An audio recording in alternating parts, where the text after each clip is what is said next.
The hallway smelled of old soap and winter coats as Princess Diana stopped mid-step, her breath catching. An elderly janitor bent slowly, his hands trembling as he scrubbed the same floor he once cleaned when she was a child. Conversations faded. Diana's fingers tightened around her bag as a familiar ache rose in her chest, and she whispered his name. He looked up, eyes widening in disbelief. No one understood why her smile faltered, or how that quiet moment would soon change his life forever. "Where are you watching from today?" The corridor was narrower than Diana remembered, its cream-colored walls worn soft by decades of passing shoulders. The smell of old soap, polish and winter coats lingered in the air, a quiet working scent that belonged to people who stayed long after applause ended. Her heels slowed without her meaning to. An aide murmured something about the schedule, but the words slipped past her, unheard. Ahead, a mop moved in steady, patient strokes. The janitor's back was bent, his shoulders narrow beneath a faded uniform. Each motion seemed measured, careful, as if he were negotiating with pain. When he straightened, just a little, his hand went to the wall for balance. Diana felt something pull inside her chest. An old thread tugged after years of silence. She stopped. The hallway filled with a small, awkward hush. Footsteps behind her stalled. Someone coughed. The janitor did not look up at first. He focused on a stubborn mark on the floor, scrubbing with quiet determination, as though the world might fall apart if he didn't finish the job. Diana watched his hands. They were thinner now, veins raised like fine blue lines beneath fragile skin. Hands that once moved quickly, confidently, now trembled as they worked. Her mind drifted, uninvited, to another hallway, brighter, louder, and to herself as a child. Walking too fast, eyes down, heart aching for a kindness she could not name. She took one step forward, then another. "Excuse me," she said softly. The janitor froze. Slowly, carefully, he turned. His eyes were pale, tired, framed by deep lines carved by years of early mornings and late nights. He straightened again, pride flickering across his face as he adjusted his cap. "Yes, ma'am?" His voice was gentle, respectful, practiced. Diana swallowed. For a moment she said nothing. She searched his face, letting memory do its quiet work, the way it fills gaps, rearranges time, the tilt of his head, the calm patience in his eyes, the familiar steadiness that once made a lonely child feel safe. Her fingers tightened around her bag as a familiar ache rose in her chest. She whispered his name. It was barely a sound, more breath than word, but it landed between them like something alive. The janitor blinked. Once, twice. His mouth parted slightly, as if he were trying to speak and had forgotten how. The hallway seemed to lean inward, every eye suddenly fixed on the space between them. He stopped, clearing his throat. "I'm sorry, ma'am. Do I know you?" Diana's smile came slowly, carefully, as though she were afraid it might break. "I think," she said, voice trembling despite herself, "you knew me a very long time ago." Behind her, an aide shifted, uneasy. Time pressed forward. Protocol waited. Cameras hovered at a polite distance, unsure. The janitor studied her face again. Really looked this time. His breath caught. His hand trembled more noticeably now, the mop handle rattling softly against the floor. Little Diana?" he whispered, disbelief flooding his voice. Her eyes shone. She nodded once. Around them the silence deepened, heavy with the weight of recognition. Years collapsed into a single, fragile moment as Diana realized he was still here, still working, still standing in the same quiet service, at 80 years old. And as she stepped closer, breaking every rule without a word, Diana understood this meeting would not end with memory alone, but with a decision she could no longer avoid.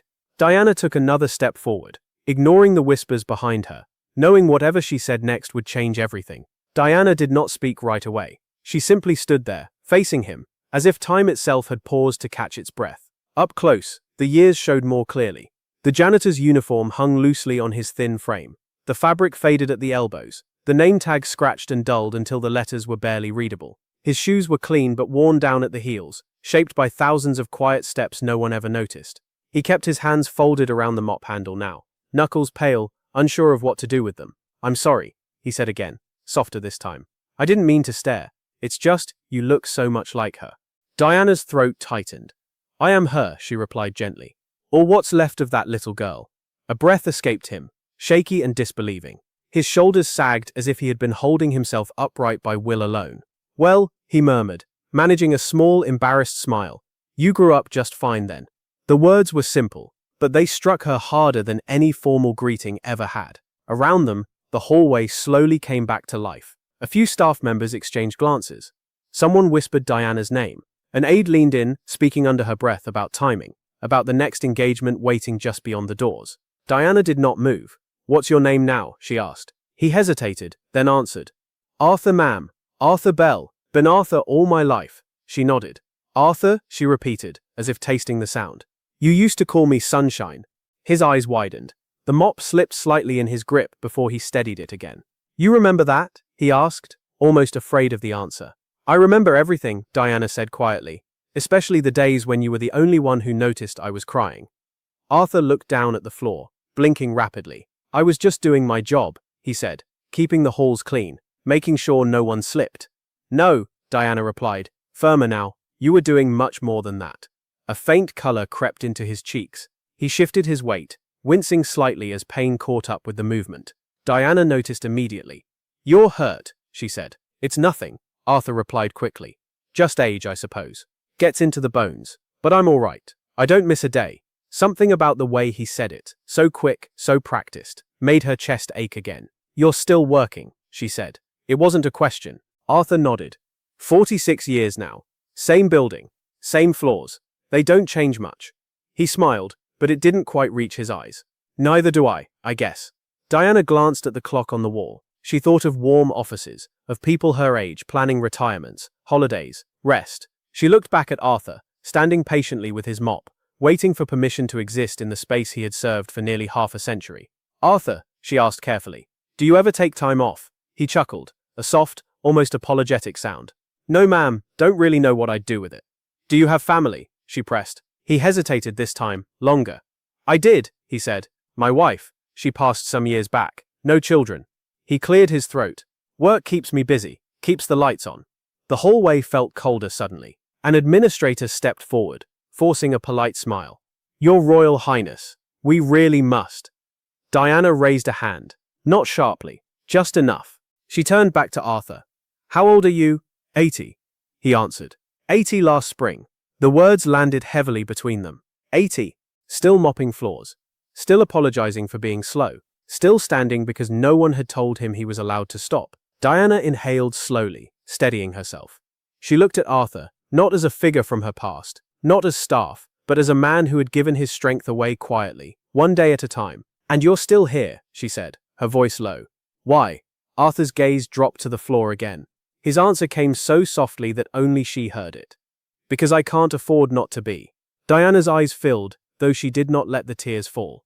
She straightened, something firm settling behind her gaze, as she realized this moment was no longer just about memory. It was about responsibility. Diana drew a slow breath, knowing the next question she asked would challenge far more than one man's quiet endurance. Arthur's lips trembled as he searched her face again, as if afraid the vision before him might disappear if he blinked too long. "Sunshine," he said softly, the nickname returning like a prayer. "You always hated the cold halls, said they swallowed your footsteps." Diana closed her eyes for a brief moment. When she opened them, they shone. "You used to walk me slower," she said, "so I wouldn't feel rushed." Arthur nodded. "You walked like you were afraid of being forgotten," he replied gently. "I didn't want the walls to win." A quiet breath moved through the hallway. Aides stood frozen. No one interrupted now. "I remember one day," Arthur continued, his voice gaining a fragile strength. "You dropped your books and everyone just kept going. You didn't cry, you never did in front of them." He smiled sadly, but when you reached the corner, your shoulders shook. Diana's hands curled inward. She remembered the sting of holding tears, the way silence could be louder than shouting. "You handed me a handkerchief," she whispered, "with little blue flowers." Arthur chuckled softly. "My wife stitched those, said pockets should carry kindness."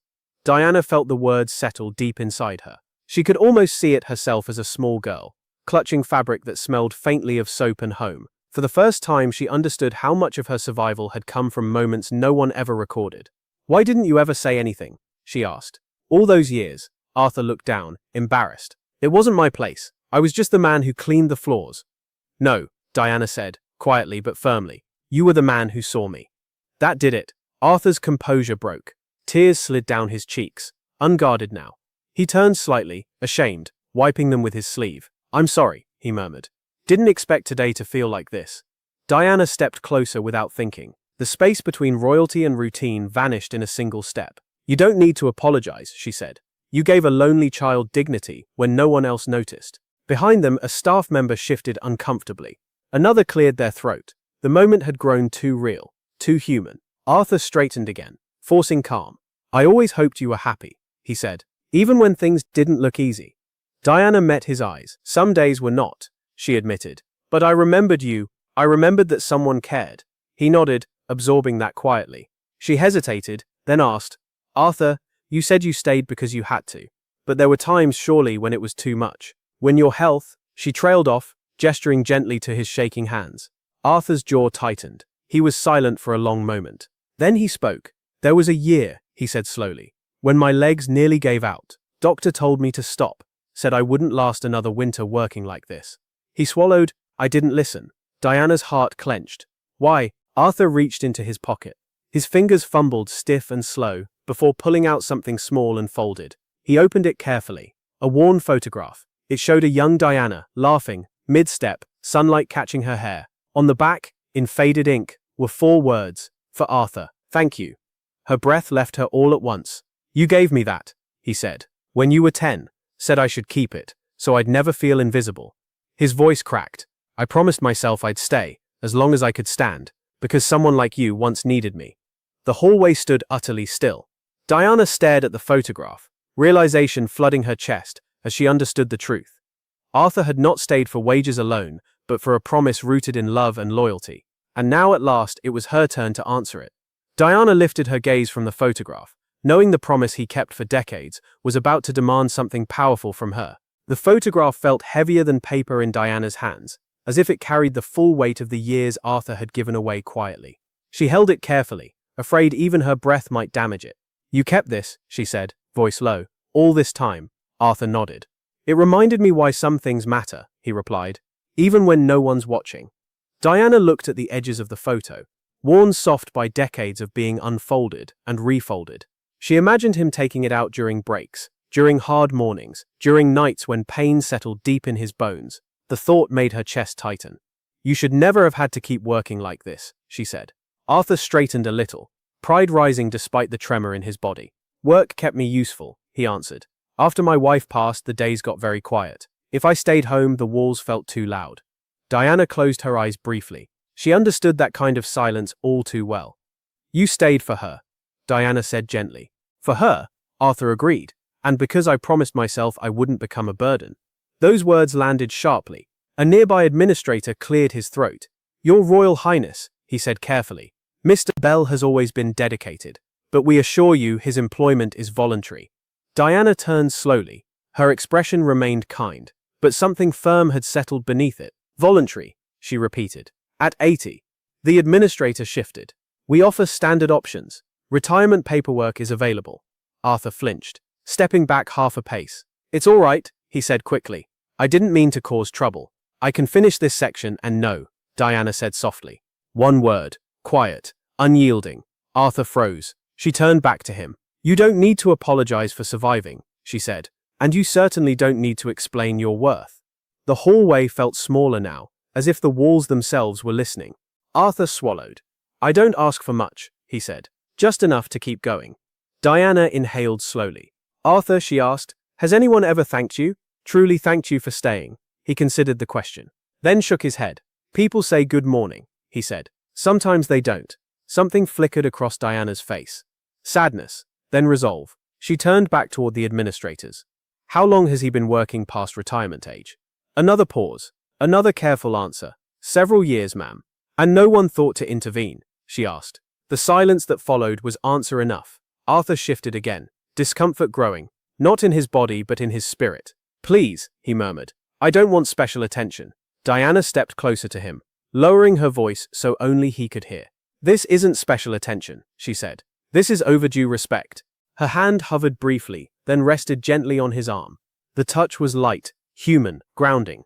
Arthur's breath caught. I stayed because someone once saw me, he whispered. I never expected to be seen again. Diana's eyes shone. Then let me see you now.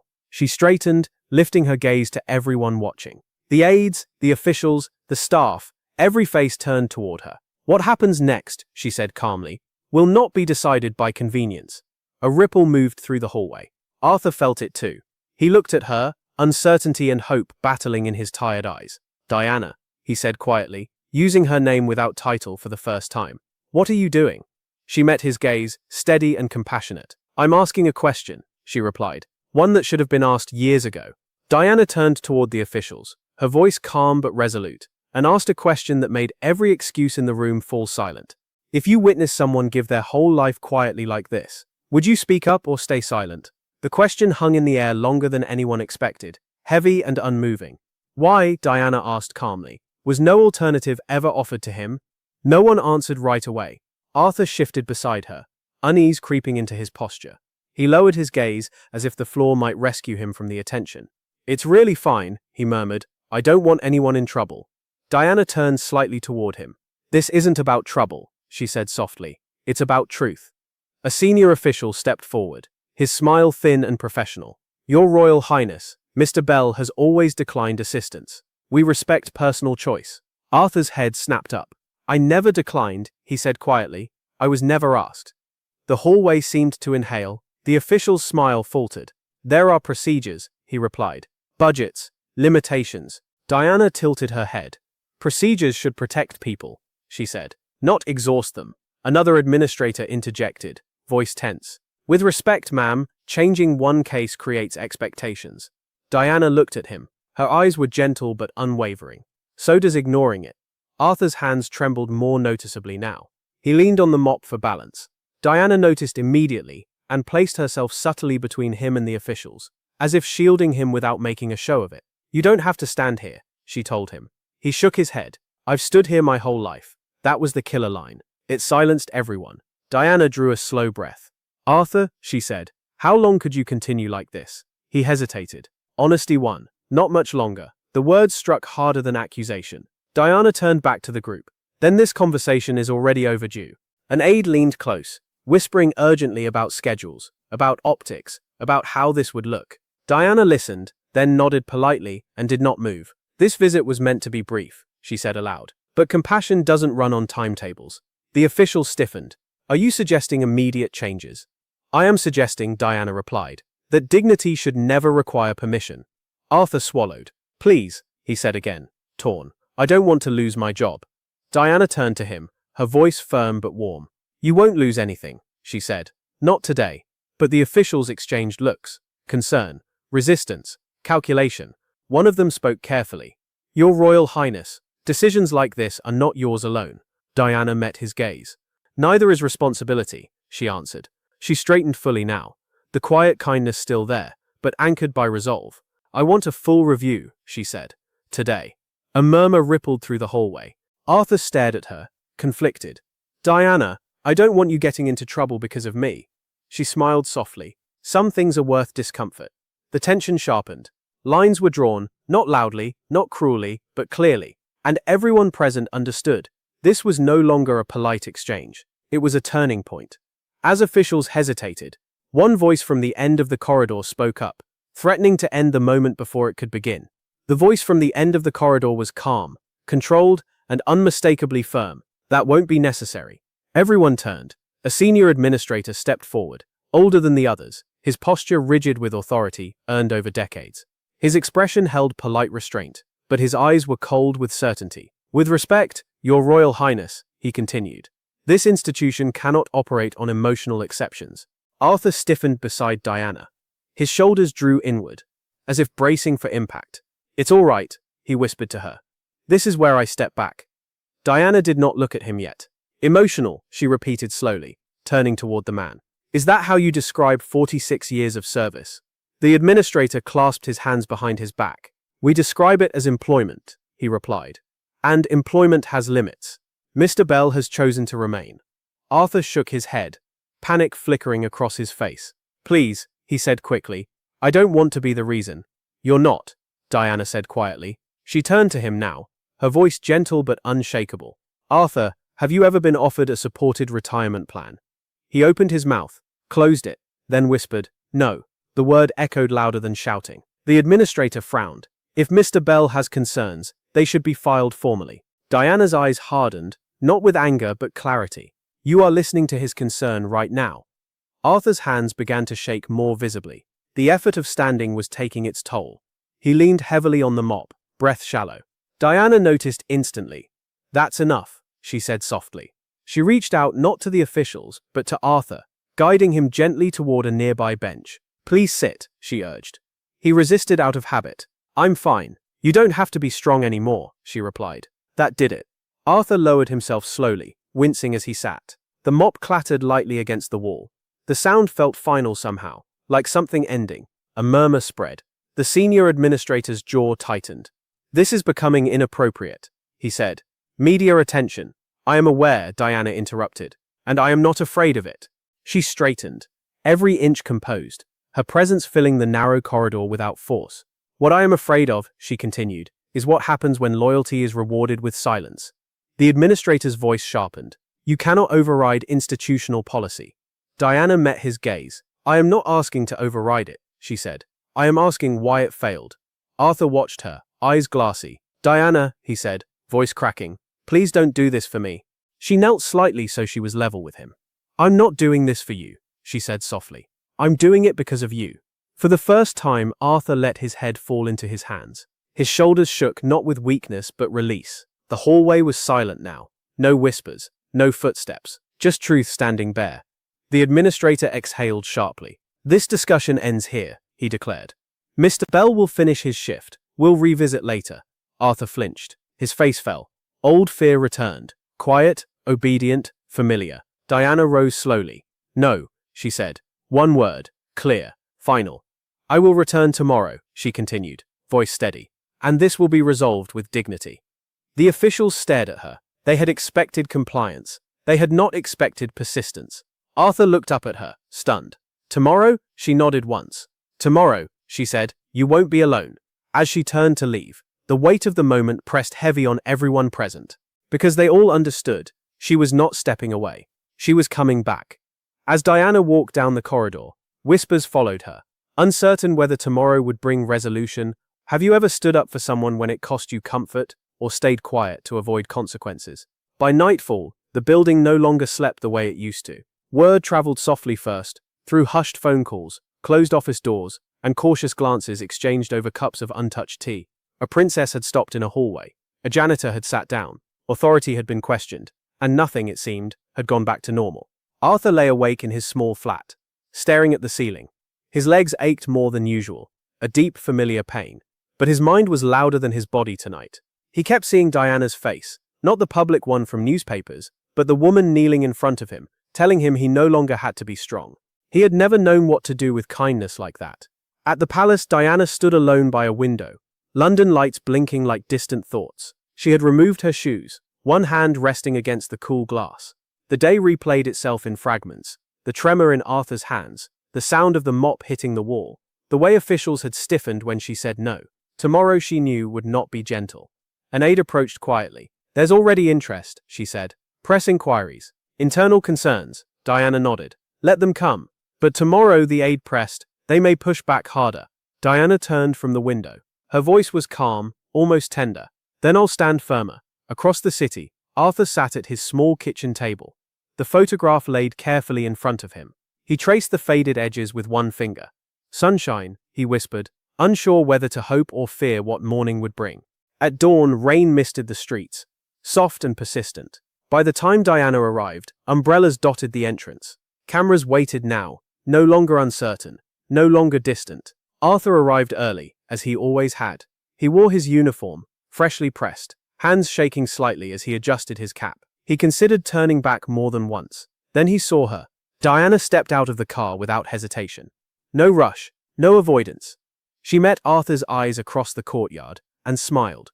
Small, steady, reassuring. Something shifted. The cameras lifted. Whispers surged. Staff gathered, unable to pretend this was routine. Arthur's heart pounded. "She came back," he murmured to himself, disbelief and gratitude tangling together. Diana walked straight toward him. Whatever happened next would not stay contained within these walls. As Diana crossed the courtyard toward Arthur, the cameras closed in, ready to capture a moment that could no longer be controlled. The moment Diana stepped forward, the air changed. Cameras clicked instantly, sharp and relentless, their sound cutting through the quiet morning like rain on glass. Arthur felt it before he understood it, the weight of attention settling on his shoulders. He lowered his head instinctively, years of habit telling him to disappear. Diana did not let him. She stopped directly in front of him, close enough that the noise faded into something distant. "Good morning, Arthur," she said warmly. He looked up, startled. "Good morning, ma'am," he replied, then corrected himself softly. "Diana." A ripple moved through the gathered crowd. Titles were expected. This was not. Diana smiled. "I'm glad you came." Arthur swallowed. "I wasn't sure I should." "I'm glad you did anyway," she said. She glanced around at the officials standing stiffly near the entrance, at the staff who had paused their routines, at the cameras hungry for spectacle. Then, without hesitation, Diana did something no one expected. She knelt. Right there on the damp stone courtyard, she lowered herself until she was at Arthur's eye level. Gasps spread. An aide took an unconscious step forward, then stopped. Arthur froze. "Please," he whispered urgently. "You don't have to." "I want to," Diana replied. Her voice was steady, clear enough for those nearby to hear, gentle enough to belong only to him. "You spent decades looking after places people passed through," she said. "You made them safe. You made them clean. You made them kinder." Arthur's hands shook. "I just did my job." Diana shook her head slowly. "No," she said. "You did more than that. You looked after me." The words carried. The courtyard fell silent. She turned slightly so others could hear. "When I was small," Diana continued, "this man noticed when I was afraid. When I was lonely, he treated me like I mattered, long before the world decided I did." Arthur's eyes filled. "Sunshine," he breathed, overwhelmed. Diana reached into her coat pocket. The movement was small, but every camera leaned in. She pulled out the photograph. Arthur's breath caught sharply. "You kept it," he whispered. "I always knew where it was," Diana said. "And today I want everyone to know why." She held it up briefly, not for spectacle, but for truth. "This is what quiet service looks like," she said. "And it deserves more than silence." Murmurs rippled through the crowd. Some staff lowered their heads, others wiped at their eyes. Diana turned back to Arthur. "You stayed because you believed your care mattered," she said. "Today I want you to know it did." Arthur's knees felt weak. "I never wanted recognition," he said. "I just didn't want to be forgotten." Diana's voice softened. "You never were." Then she did the unthinkable. She reached up and removed the small pin from her coat, the one symbolizing her official visit. Slowly, deliberately, she placed it into Arthur's trembling palm. The cameras exploded with sound. Arthur stared at the pin, unable to speak. "Diana, I can't." "You can," she said gently. "Because this isn't about rank." She closed his fingers around it. "It's about honor." Officials shifted anxiously. This moment could not be undone. Arthur looked up at her, tears spilling freely now. "What does this mean?" he asked. Diana met his gaze, her eyes bright with resolve. "It means," she said softly, "your life's work will no longer be invisible." The courtyard held its breath, because everyone sensed it. This was not the end of the story. It was the turning point. As Arthur clutched the pin, an official stepped forward urgently, clearly unprepared for what Diana had just set in motion. The official who stepped forward looked unsettled, his expression tight as he glanced from the cameras to Diana, then to Arthur's trembling hands. "Your Royal Highness," he said carefully, "perhaps we should move this discussion inside." Diana rose slowly from her kneel. She did not remove her gaze from Arthur. "There is nothing here that needs hiding," she replied. Arthur still stared at the pin in his palm, its small weight feeling heavier than any broom or bucket he had ever lifted. "I don't understand," he said quietly. "What happens now?" Diana took a breath. This was the moment she had carried with her since yesterday. The promise forming in her chest, now ready to be spoken aloud. "What happens now," she said, "is that you stop worrying about survival."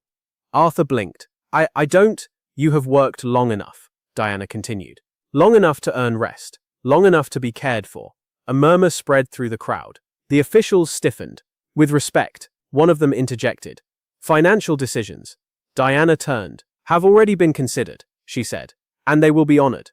Arthur's heart thudded painfully. "Diana," he whispered, panic and gratitude colliding. "I don't want charity." She faced him again, her voice gentle but firm. "This isn't charity," she said. "This is recognition." She gestured lightly, not dramatically. "Your retirement will be immediate," she said. "With full support, medical care, housing suited to your needs, and counseling, if you wish." Arthur's breath came uneven.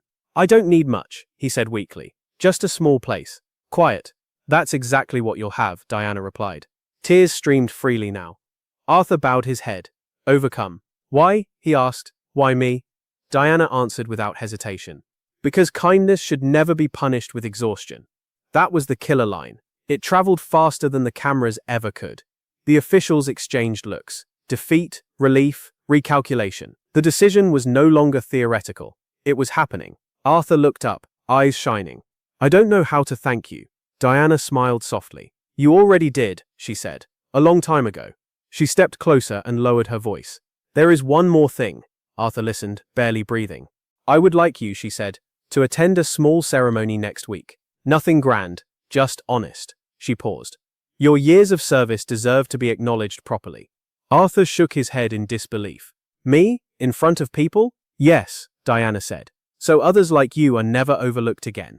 The courtyard seemed to exhale all at once. Arthur closed his fingers around the pin, pressing it to his chest. I spent my life making sure no one slipped, he said through tears. I never thought someone would catch me. Diana's eyes glistened. Everyone deserves that moment, she replied. The cameras captured it, but for once they did not feel intrusive. They felt like witnesses.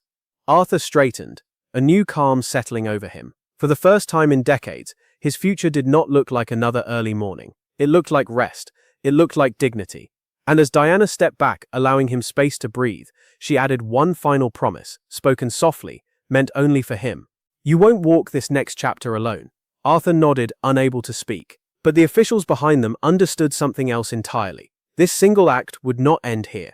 It would spread. As applause began to ripple unexpectedly through the courtyard, Arthur asked Diana a quiet question that stopped her in her tracks. Do you believe true dignity comes from what we earn, or from how we treat those who give quietly?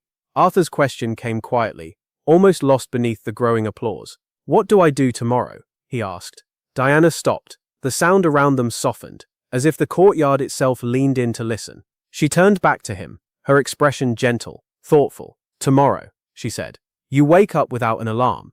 Arthur let out a breath that was half laugh, half sob. I don't remember the last time I did that. You will, Diana replied. And you'll decide your day belongs to you. The applause spread, not loud at first, but sincere. Staff members who had watched Arthur for years began clapping hesitantly, then with more confidence. Some smiled through tears. Others looked stunned, as if seeing a familiar figure for the first time. The officials had no choice but to stand still and accept it. One of them stepped forward, voice subdued now. We'll coordinate the arrangements immediately, he said. Diana nodded. Thank you. Arthur looked around, overwhelmed. I never thought any of this. He trailed off, pressing the pin to his chest again. Diana lowered her voice. This isn't the end, she said. It's a beginning. Later that day, the courtyard returned to its routines. But something had shifted. Conversations lingered longer. People greeted one another by name. A younger cleaner stopped Arthur on his way out and shook his hand with quiet respect. You made us all feel seen, she said. Arthur blinked, startled. I just showed up, he replied. That matters, she said. News traveled fast. By evening, the story was everywhere. Not framed as scandal, but as reflection. A princess kneeling. A janitor honored. A question asked that could not be ignored. Diana sat alone again, reading reports, listening to updates. Institutions began reviewing long overdue policies. Support programs were discussed. Names surfaced. Others like Arthur, still standing because no one had ever told them they could rest. She closed her eyes briefly. This is how change starts, she murmured. Arthur, meanwhile, sat in his flat surrounded by quiet that felt different now. Not lonely, but open. He placed the photograph and the pin side by side on the table. For the first time in years, his hands were still. He thought of his wife, of how she would have smiled. The phone rang. Mr. Bell, a voice said kindly. We'd like to talk about next week's ceremony. Arthur smiled through tears. I'll be there, he said. Outside, the city carried on. But somewhere within it, a ripple moved, slow, steady, irreversible. Because one act of compassion had reminded people of something simple. No one should give their whole life quietly and be forgotten. As preparations quietly began, Arthur asked Diana one last thing, something that revealed just how deeply this moment had changed him. If one act of kindness could change a system, do you think it starts with power or with noticing someone unseen? The night was unusually quiet. Diana sat alone in her private sitting room, a single lamp casting a warm circle of light across the desk. The world outside had slowed, but her mind had not. It replayed the day in fragments, the sound of applause rising, Arthur's trembling hands, the way his shoulders finally lowered when he realized he was allowed to rest. She removed her watch and placed it carefully beside her. Time felt different tonight.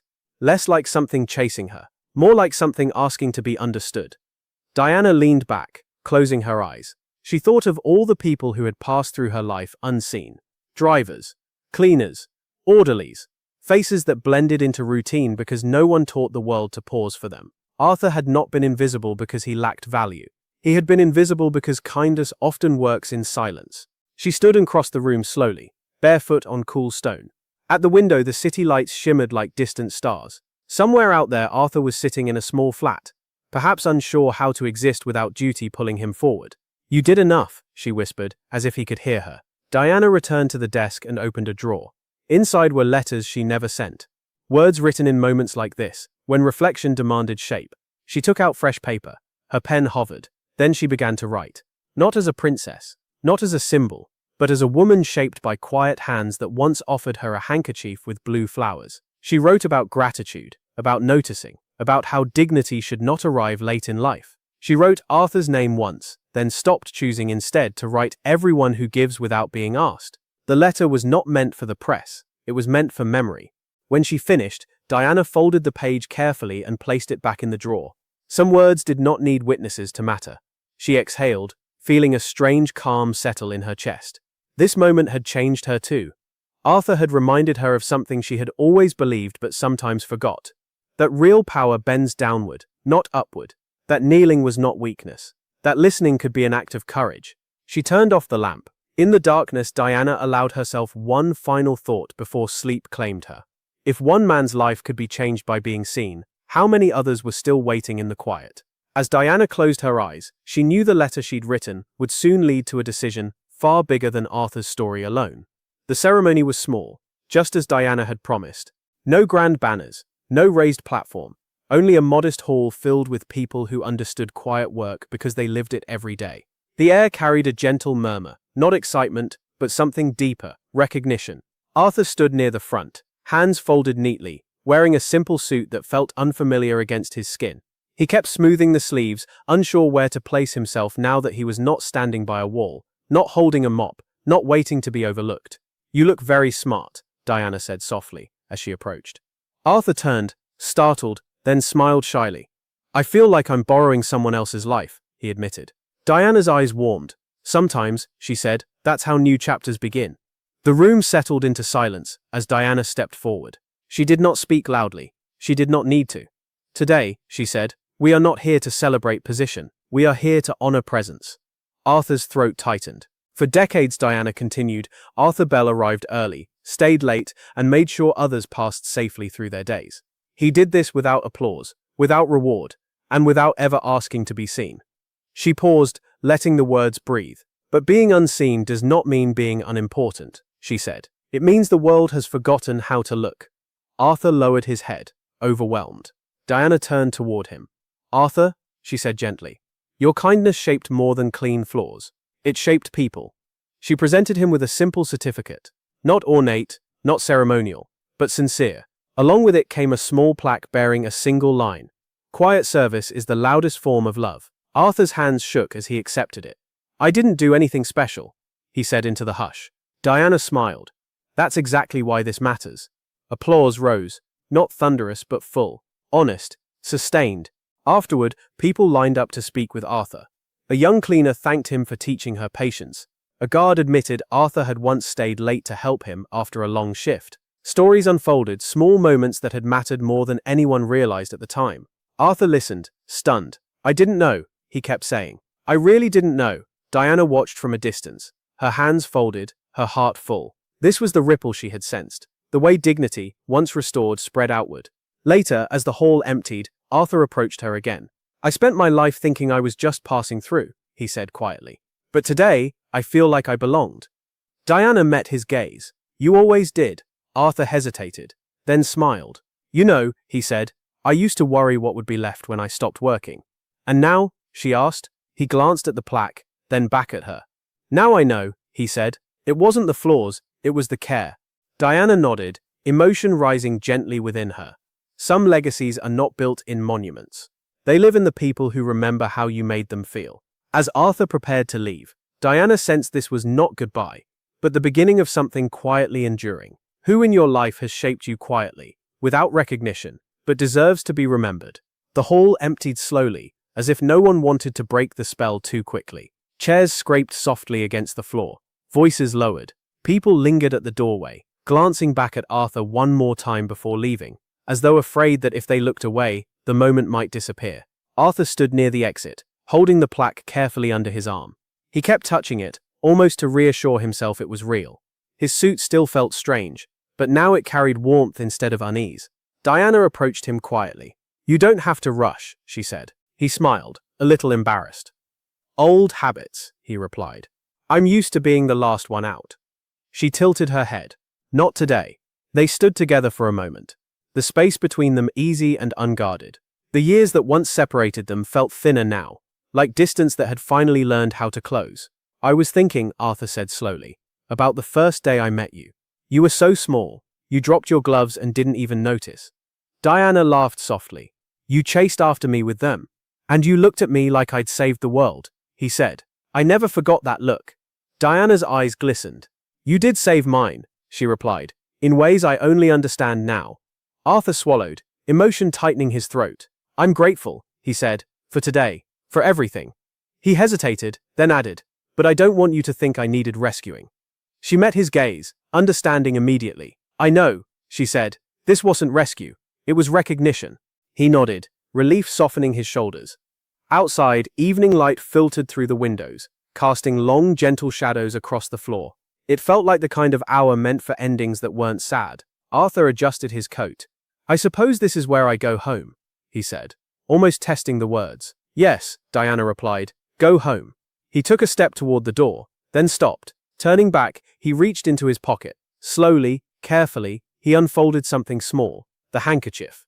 White, thin with age, the blue flowers faded but still visible. "I thought you should have this back," he said. "It was never really mine." Diana's breath caught. She took it with both hands, reverent. "Thank you," she whispered. Arthur smiled, a smile free of duty, free of worry. "You gave it to me when I needed it," he said. "Now it's yours again." They held each other's gaze for a final moment.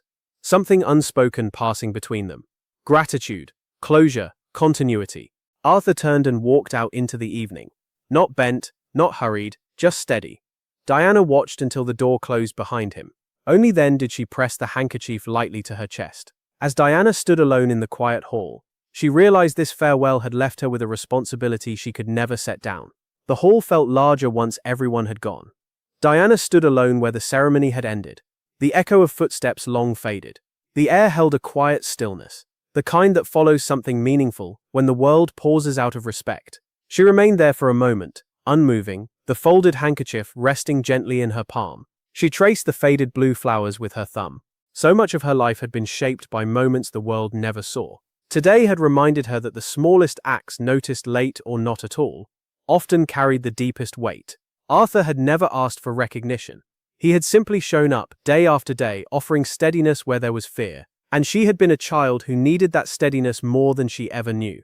Diana walked slowly through the empty hall, her footsteps soft. She passed the place where Arthur had once stood every morning, waiting patiently for the building to wake. She imagined him now at home, sitting in quiet that no longer felt lonely, learning how to rest without guilt. She hoped he would wake tomorrow and listen to the silence without needing to fill it. At the doorway, Diana paused. She looked back once more, committing the space to memory, not as a corridor of duty, but as a turning point. This was where dignity had been returned, where kindness had been spoken aloud. She understood now that responsibility did not end with one good act. It continued. Later that evening, Diana placed the handkerchief inside a small wooden box beside her bed, not as a relic, but as a reminder. A reminder to look again, to notice, to bend when the world expected her to stand above, because compassion was not something she did, it was something she chose again and again. And somewhere across the city, an elderly man slept peacefully, knowing his life's quiet work had finally been seen. That, Diana knew, was how legacies truly endured. Not in titles, not in applause, but in the lives made lighter along the way. If this story moved you, carry it forward by noticing someone quiet, thanking someone unseen, or offering dignity where it's long overdue.